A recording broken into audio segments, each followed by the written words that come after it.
حضرات گرامی اعلیٰ حضرت فرماتے ہیں کہ لحد میں عشق رخ شہ کا داغ لے کے چلے،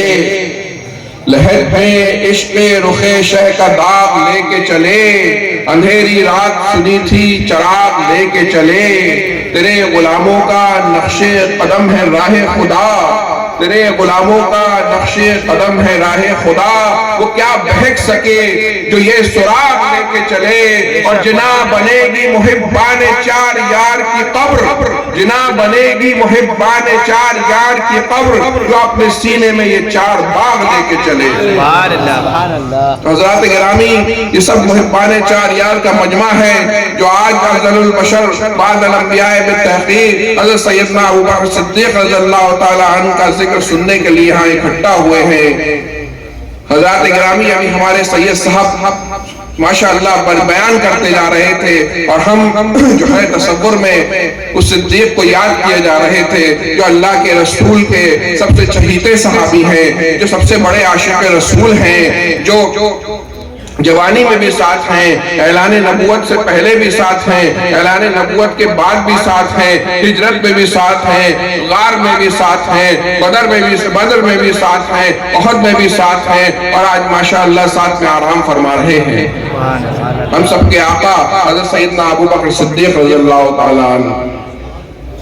ہم ایک طرف صحابہ اکرام کے عاشق ہیں اور دوسری طرف اہل بیت کے عاشق ہیں۔ ہم وہ خوش نصیب ہیں، ہم ہی وہ خوش نصیب ہیں الحمدللہ جنہوں نے نہ صحابہ کا دامن چھوڑا ہے نہ اہل بیت کا دامن چھوڑا ہے۔ ہم ماشاءاللہ اعلیٰ حضرت کے ماننے والے ہیں، ہم نے مضبوطی سے صحابہ اور اہل بیت کا دامن اپنے ہاتھ پہ پکڑ رکھا ہے، اسی لیے ہم یہاں آج جمع ہوئے ہیں۔ حضرات گرامی ہمیشہ صحابہ اکرام سے اور اہل بیت سے اپنے رشتے غلامی کو مضبوط رکھیے، اگر کوئی بھی اس میں سے رشتہ کمزور ہو جاتا ہے تو ایمان جانے کا خطرہ ہے۔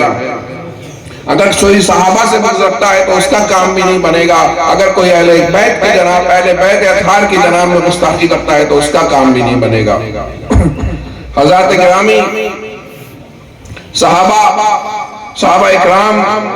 روئے زمین پہ وہ بہترین شخصیات ہیں۔ انبیاء اکرام کے بعد سب سے بہترین جو جنریشن ہے وہ صحابہ اکرام کی جنریشن ہے۔ یہ وہ جنریشن ہے جس نے رسول پاک صلی اللہ تعالیٰ علیہ وسلم کی ماتھے کی آنکھوں سے زیارت کی اور حالت ایمان میں اس دنیا سے تشریف لے گئے۔ یہ وہ حضرات ہیں جنہوں نے رسول پاک صلی اللہ تعالیٰ علیہ وسلم کے ساتھ اپنے رات و دن گزارے، ان کی مشقتوں میں ساتھ نبھایا، کبھی ان کو چھوڑ کے الگ نہیں ہوئے، ان کی تمام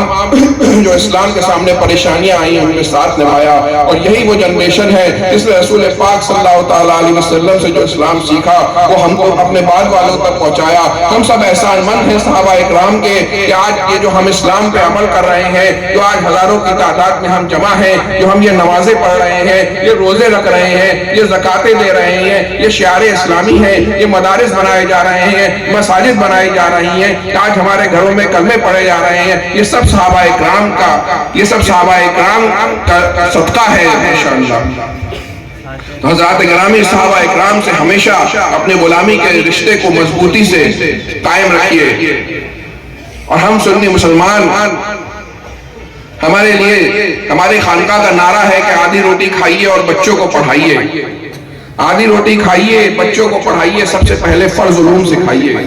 یعنی سب سے پہلے ضروری علم دین اپنے بچوں کو سکھائیے۔ ہم آج دنیاوی تعلیم کے پیچھے تو بھاگے جا رہے ہیں، اس کے حصول کے لیے ہم بہت کوششیں کر رہے ہیں، ہم کوشش کر رہے ہیں کہ اپنے بچوں کو اچھے اسکولوں میں داخلہ کرائیں، بہترین فیسیں دیں، ہم ایڈمیشنز کے لیے چکر لگا رہے ہیں، ہم ٹرانسپورٹ کا انتظام کرتے ہیں، لیکن حضرات گرامی کیا ہم اسی طریقے سے حصول علم دین کے لیے بھی کوششیں کرتے ہیں؟ ضروری علم دین سیکھنا ہم پر فرض ہے، سب سے پہلے ہم پہ ضروری ہے کہ ہم ضروری علم دین سیکھیں۔ جب تک ہم نے اگر ضروری علم دین نہیں سیکھا، پھر ہم نے دنیاوی کوئی بھی ڈگری لے لی، دنیاوی طور پہ ہم کتنے بھی کامیاب ہو گئے، ہم ڈاکٹر بن گئے، ہم انجینئر بن گئے، ہم سائنٹسٹ بن گئے، ہم وکیل بن گئے، ہم نے کروڑوں اربوں کما لیے، لیکن ہم کامیاب نہیں ہوں گے۔ سب سے پہلے ضروری علم دین کا سوال ہوگا۔ اگر ہم نے اپنی ضرورت کے مطابق علم دین نہیں سیکھا، اپنے بچوں کے لیے اس کا انتظام نہیں کیا، تو ہم سے اس کا سوال ہوگا اور ہم خسارے میں رہیں گے۔ حضرات گرامی ہمیں اپنے گھروں کے ماحول کو اسلامی بنانا ہے، اس کے لیے ہمیں خود بھی اسلام کی تعلیمات پہ عمل کرنا ہوگا، صحابہ اکرام اور بزرگان دین کی تعلیمات پر عمل کرنا ہوگا۔ اگر ہم نے اپنے گھروں کو اس ماحول کو اسلامی بنایا تبھی ہم اپنے آنے والی جنریشنز کو اسلام اور اپنا عقیدہ دے سکیں گے۔ اس وقت ہر طرف سے اسلام پہ یلغار ہے، کوئی جو ہے عقیدے پہ یلغار کر رہا ہے، کوئی عمل پہ یلغار کر رہا ہے۔ ہمارے بچوں کو اس وقت اگر ہم سب سے بہترین تحفہ دے سکتے ہیں، ہمارے پاس سب سے بڑی نعمت ہے تو وہ ہمارا ایمان اور ہمارا عقیدہ ہے۔ لہٰذا یہ ہماری ڈیوٹی بنتی ہے کہ ہم جو اسلام جو عقیدہ ہمیں اپنے بزرگوں سے ملا ہے اسے اسی طریقے سے اپنے بچوں کو دے کے جائیں۔ اس کے لیے ہمیں کوشش کرنی پڑے گی، کیونکہ بنا محنت کے کوئی چیز حاصل نہیں ہوتی ہے۔ ہم اپنے گھروں کا ماحول ایسا بنائیں کہ ہمارے بچے نمازی ہوں، ہمارے بچے ہمارے بزرگوں کے بارے میں جانیں، ہمارے بچے صحابہ کے بارے میں جانیں، ہمارے بچے ہمارے عقائد کے بارے میں جانیں، ہمارے بچے اسلامی تعلیمات کو جانیں، رسول پاک صلی اللہ علیہ وسلم کی سیرت کو جانیں۔ اسی لیے ہمیں کوششیں کرنی ہیں، ہمیں مستقل اجتماعات کرنے ہیں، ہمیں ہر محلے لیول پہ، ہر شہر لیول پہ ہر 15 روزہ ہفتہ وارانہ اجتماعات منعقد کرنے ہوں گے تاکہ ہمارے بچے دین سیکھ سکیں۔ خصوصاً ہمیں خواتین کی تعلیم کا بھی انتظام کرنا ہوگا۔ ہمارے جو مرد حضرات ہیں وہ تو جمعے کی نماز میں اور جلسوں میں جا کے کوئی دین سیکھ بھی لیتے ہیں، لیکن ہماری خواتین کے لیے کچھ بہت زیادہ انتظام نہیں ہوتا۔ تو میری گزارش ہے کہ اپنے اپنے محلے میں خواتین کے اجتماعات منعقد کرائیں تاکہ ہماری بہنیں بھی دین سیکھ سکیں، کیونکہ بچے باپ سے زیادہ اپنی ماں سے دین سیکھتے ہیں۔ باپ صبح سے چلا جاتا ہے اور شام کو آتا ہے، لیکن گھر پہ زیادہ تر ماں سے سابقہ پڑتا ہے۔ حضرات گرامی، ہمیں اپنے گھر کی لیڈیز کی بھی دینی تعلیم کا اہتمام کرنا ہوگا۔ ہمیں اپنی بچوں کو بہترین تربیت دینی ہوگی۔ اللہ تعالیٰ کی یہ نعمت ہے، جن کی اولاد نہیں ہوتی ہے وہ روتے ہیں، دعائیں کراتے ہیں، اللہ سب کو صاحب اولاد فرمائے، لیکن جن کی اولاد ہوتی ہے تو یہ اللہ تعالیٰ کی دی ہوئی رحمت ہے، یہ نعمت ہے جس کا ہم سے سوال ہوگا۔ تو حضرات گرامی، اس رحمت کو ہمیں رحمتی رہنے دینا ہے، زحمت نہیں بنانا ہے۔ ہمیں اللہ تعالیٰ نے یہ جو انعام دیا ہے، یہ تحفہ دیا ہے، ہمیں اپنے بچوں کی بہترین پرورش کرنی ہے۔ جس طریقے سے ایک مالی سالوں سال پودے کی نگہداشت کرتا ہے، اس کے بعد جا کے وہ ایک تناور درخت ہوتا ہے اور پھل دیتا ہے، اسی طریقے سے ہمیں اپنے بچوں پہ نظر رکھنی ہے۔ اور یہ کوئی ایک دن کا کام نہیں ہے، بلکہ سالوں سال ماں اور باپ کو اور خاندان والوں کو محنت کرنی ہوتی ہے، تب جا کے بچے باکردار اور باصیرت بنتے ہیں۔ حضرات گرامی، ہمیں اپنے بچوں کی دینی تعلیم پہ بھی نظر رکھنی ہے، دنیاوی تعلیم پہ بھی نظر رکھنی ہے، ان کے معاشرے پہ بھی نظر رکھنی ہے، ان کی اٹھک بیٹھک پہ بھی نظر رکھنی ہے۔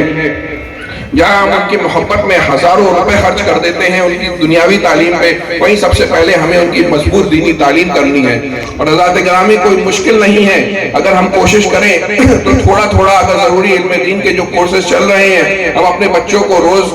کسی بہترین عالم دین، سنی صحیح العقیدہ عالم دین کی خدمت میں بھیجیں یا کسی عالم دین سے رجوع کریں تو انشاءاللہ مجھے لگتا ہے 6 مہینے سے 1 سال میں بچہ ضروری دینی باتیں سیکھ جائے گا۔ تو حضرات گرامی، اس جلسے سے ہمیں یہ سبق لے کے جانا ہے کہ انشاءاللہ ہمیں اپنے بچوں کو دینی تعلیم دینی ہے، اپنے گھروں کا ماحول دینی بنانا ہے، ہمیں صحابہ اور اہل بیت کے دامن کو مضبوطی سے پکڑ کے رکھنا ہے اور مسلک اعلی حضرت پہ مضبوطی سے قائم رہیے۔